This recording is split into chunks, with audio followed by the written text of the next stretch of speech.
السلام علیکم ویورز، میں آپ کو اپنے چینل پروڈکٹیو مسلم میں خوش آمدید کہتی ہوں۔ اگر آپ نے ابھی تک میرے چینل کو لائک، شیئر اور سبسکرائب نہیں کیا تو جلدی سے کر دیں۔ کسی بھی انسان کی زندگی 40، 50 اور 80 برس نہیں ہے، اس کی زندگی بہت طویل ہے۔ انسان کی پہلی تخلیق عالم ارواح میں ہوئی تھی۔ حضرت آدم علیہ السلام سے لے کر آخری انسان تک سب کی ارواح عالم ارواح میں پیدا کر دی گئی ہے، اور اللہ تعالیٰ نے عہد لیا، کیا میں تمہارا مالک نہیں ہوں؟ ہم سب نے عہد کیا تھا، کیوں نہیں، ہم گواہ ہیں۔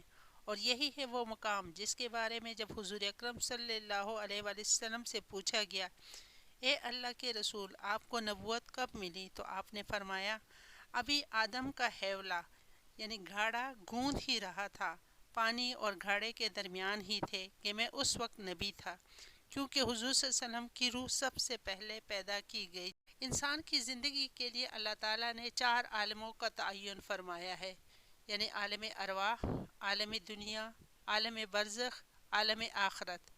حیاتی زندگی ان 4 عالموں پر مشتمل ہے، اور ہر انسان کو ان 4 عالموں سے گزرنا پڑتا ہے۔ ہم لوگ عالم ارواح سے آئے ہیں، عالم دنیا میں رہ رہے ہیں، مرنے کے بعد عالم برزخ میں چلے جائیں گے، اور عالم آخرت میں قیامت کے دن پھر سے اکٹھے کیے جائیں گے۔ عالم ارواح کیا ہے؟ روحیں وہاں پر کیسے رہتی ہیں؟ اور وہ کون سا وعدہ ہے جو روحوں سے وہاں پر لیا گیا تھا؟ اللہ تعالیٰ نے جب پہل انسان کو پیدا کیا تو ارواح کی شکل میں پیدا فرمایا، اور جس عالم میں ہمیں رکھا گیا تھا وہ عالم ارواح تھا۔ عالم ارواح کو عالم ارواح اس لیے کہا جاتا ہے کہ وہاں پر صرف روحیں رہتی ہیں اور وہاں پر جسم نہیں ہوتا۔ یہ عالم بالا ہے، اور کیونکہ روحیں پاک اور نورانی ہوتی ہیں اس لیے اسے عالم نورانی بھی کہا جاتا ہے۔ اسلامی روایات کے مطابق سے ہمیں یہ بات پتہ چلتی ہے کہ اس دنیا میں بھیجے جانے سے پہلے ہم سب ایک اور عالم میں رہ کر آ چکے ہیں، جسے عالم ارواح کہتے ہیں، یعنی روح کو انسان کے پیدا ہونے سے پہلے پیدا کر کے عالم ارواح میں رکھا گیا ہے۔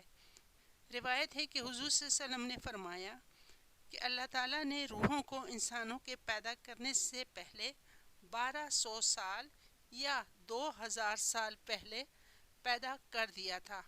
کائنات میں جب اللہ اور اس کے فرشتوں کے سوا کوئی دوسری مخلوق نہیں تھی، تب اللہ تعالیٰ نے یہ ارادہ فرمایا کہ ایک ایسی مخلوق پیدا کی جائے جو میری عبادت کر کے مجھے رب تسلیم کرے۔ چنانچہ اللہ تعالیٰ نے اپنے نور سے عالم ارواح کو پیدا کیا، اور پھر اپنے خاص نور سے تمام روحوں کو پیدا فرمایا۔ روحیں اللہ تعالیٰ کے نور سے جدا ہو کر بالکل ساکت اور بے جان ہو گئی۔ تب اللہ تعالیٰ نے اپنی محبت کی نگاہ سے ان سب پر شفقت فرمائی اور فرمایا، کیا میں تمہارا رب نہیں ہوں؟ یہ نورانی الفاظ سن کر تمام روحوں نے کہا، جی ہاں، آپ ہی ہمارے رب ہیں۔ اس فطرت اور عہد کے ساتھ انسان اس دنیا میں آتا ہے، مگر دنیا میں آنے کے بعد ماحول اس کو اپنے سانچے میں ڈال دیتی ہے۔ جیسا کہ اللہ کے رسول نے فرمایا کہ جب بھی کوئی بچہ پیدا ہوتا ہے تو وہ فطرت اسلام یعنی دین حق لے کر پیدا ہوتا ہے، مگر بعد میں اس کے ماں باپ اس کو اپنا دین سکھا دیتے ہیں۔ اس بات کا ذکر قرآن مجید میں کچھ اس طرح ہوا ہے کہ جب اللہ تعالیٰ نے حضرت آدم علیہ السلام اور ان کی اولاد کو پیدا فرمایا تو ان سے یہ اقرار کروا لیا کہ کیا میں تمہارا رب نہیں ہوں؟ وہ کہنے لگے، کیوں نہیں، ہم گواہ ہیں۔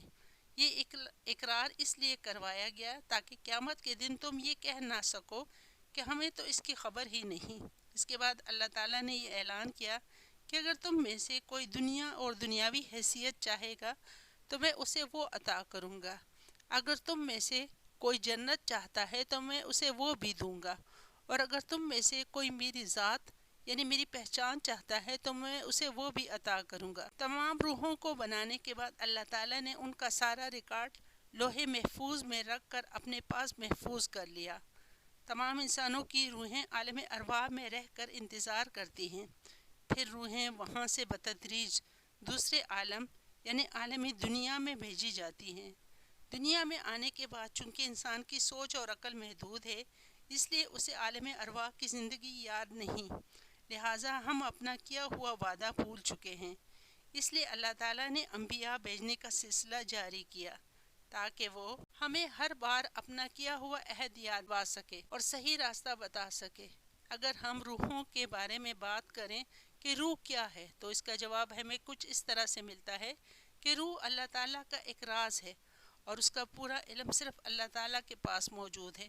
جب ایک بار کچھ یہودیوں نے آپ صلی اللہ علیہ وآلہ وسلم سے روح کے بارے میں سوال کیا کہ روح کیا ہے، تو اس وقت اللہ تعالیٰ نے یہ آیت نازل فرمائی، سورہ آل عصر آیت نمبر 85۔ یہ لوگ آپ سے پوچھتے ہیں کہ روح کیا ہے، تو آپ فرما دیجئے کہ روح اللہ تعالیٰ کا حکم ہے، میرے رب کا امر ہے، تم کو اس کے بارے میں تھوڑا سا علم دیا گیا ہے۔ دنیا میں بھیجے جانے کے بعد روح کی جتنی زندگی متعین کر دی گئی ہے، اس سے ایک لمحہ بھی زیادہ روح وقت گزار نہیں سکتی۔ عالم دنیا حیات انسانی کی دوسری منزل ہے، یہی دارالعمل ہے، یہی پر کیے جانے والے اعمال کا انحصار اس پر ہے کہ ہم لوگ آگے کون سے عالم میں بھیجے جائیں گے، یعنی عالم ارواح روحوں کا انتظار گاہ ہے جہاں پر وہ دنیا میں آنے کا انتظار کرتی ہیں۔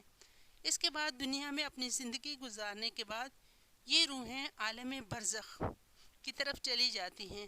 عالم برزخ سے مراد قبر کی زندگی ہے، وہاں بھی روح انسانی شکل میں ہوتی ہے۔ برزخ کے معنی پردے کے ہیں، اس کے بارے میں ارشاد ہے، ان کے آگے قیامت تک پردہ ہے۔ عالم برزخ سے مراد پردے کا عالم ہے۔